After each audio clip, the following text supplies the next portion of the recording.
ការស្គាល់ខ្លួនឯងជាដំណើរដែលគ្មានទីបញ្ចប់នោះទេ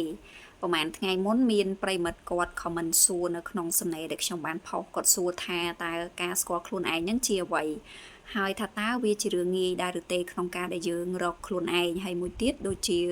តើយើងត្រូវឆ្លងកាត់ឧបសគ្គអ្វីខ្លះដើម្បីអាចរកឃើញខ្លួនឯងហើយខ្ញុំក៏បានឆ្លើយតបជាមួយគាត់តាមរយៈសំណេរម្ដងរួចមកហើយក៏ប៉ុន្តែថ្ងៃនេះខ្ញុំចង់បកស្រាយជាវីដេអូម្ដងបញ្ជាក់បន្ថែមពីលើសំណេររបស់ខ្ញុំបន្ថែមទៀតតាមពិតទៅការស្គាល់ខ្លួនឯងយើងអាចនិយាយថាវាមិនមែនជារឿងដែលងាយស្រួលប្រហែលនោះទេអាចថាជារឿងលំបាកក៏ថាបានពីព្រោះតែមានមនុស្សជាច្រើនដែលគាត់រស់នៅស្ទើរតែពេញមួយជីវិតហើយគឺមិនដឹងថាខ្លួនឯងជានរណានោះទេហើយខ្ញុំគិតថាវាជារឿងដែលមិនគួរទាល់តែសោះដែលយើងរស់នៅតែមិនដឹងថាខ្លួនយើងជានរណាឲ្យប្រកបក៏ប៉ុន្តែដោយសារតែចិត្តរបស់យើងវាគឺជាផ្នែកមួយដែលមានជំរឿវាទាមទារឲ្យយើងហ៊ានប្រឈមមុខការពិតវាទាមទារឲ្យយើងហ៊ានឆ្លុះបញ្ចាំងខ្លួនឯងហ៊ានទទួលស្គាល់ខ្លួនឯង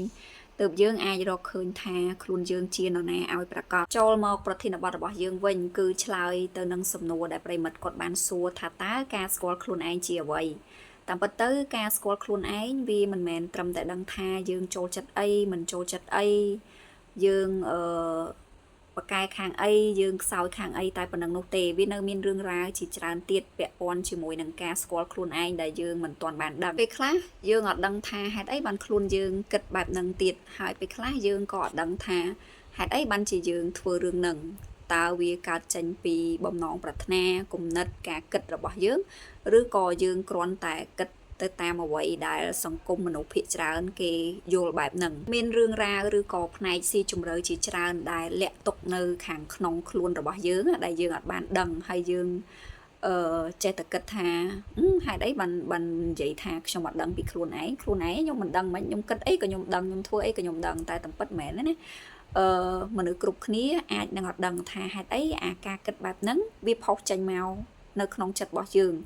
តើអាការគិតហ្នឹងវាជារបៀបដែលយើងទទួលពីអ្នកដទៃឬក៏វាជាអ្វីដែលផុសចេញពីចិត្តពិតរបស់យើងមានទម្លាប់និងរបៀបគិតខ្លះៗហ្នឹងវាមិនមែនជារបស់យើងនោះទេវាគ្រាន់តែជាអ្វីដែលយើងទទួលបានពីមជ្ឈដ្ឋានជុំវិញខ្លួនរបស់យើងតែប៉ុណ្ណោះហេតុដូច្នេះហើយវាអាចធ្វើឲ្យយើងមានការភ័ន្តច្រឡំថា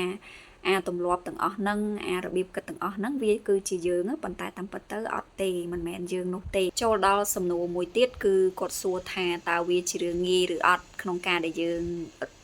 អាចរកឃើញខ្លួនឯងហ្នឹងចម្លើយគឺមិនមែនជារឿងងាយនោះទេហើយក៏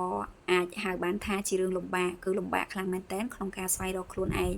ប្រសិនបើយើងអត់ព្យាយាមសិក្សារៀនសូត្រស្វែងយល់ពីខ្លួនឯងទេយើងច្បាស់ជាអត់អាចរកឃើញខ្លួនឯងទេយើងនៅតែគិតថាខ្លួនឯងល្អអ្នកដទៃអាក្រក់រហូតដល់ថ្ងៃដែលយើង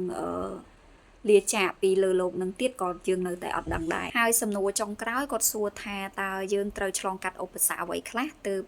យើងអាចរកឃើញខ្លួនឯង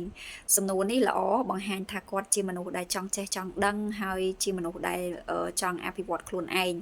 ចឹងខ្ញុំសូមឆ្លើយថា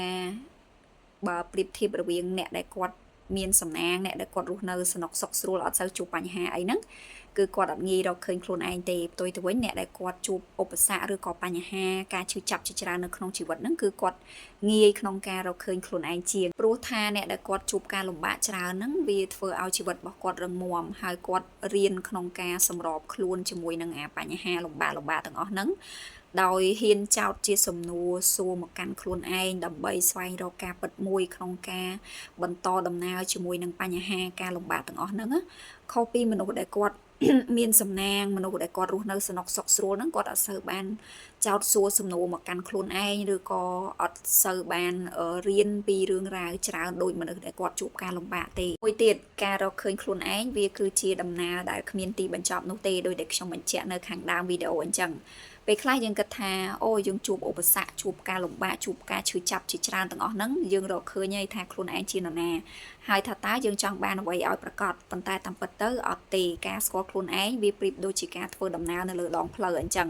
ដរាបណាយើង នៅតែដើរនៅលើផ្លូវមួយហ្នឹងគឺយើងតែងតែស្វែងរកឃើញខ្លួនឯងថ្មីៗជាបន្តបន្ទាប់ថ្ងៃហ្នឹងយើងអាចរកឃើញខ្លួនឯងថាយើងជាមនុស្សបែបហ្នឹងប៉ុន្តែមិនប្រកាសថា5ឆ្នាំឬ10ឆ្នាំខាងមុខទៀតយើងនឹងក្លាយជាមនុស្សបែបណានោះទេសរុបមកការស្គាល់ខ្លួនឯងវាជាដំណើរដែលគ្មានទីបញ្ចប់នោះទេដរាបណាយើងនៅតែមានជីវិតនៅលើផែនដីនេះ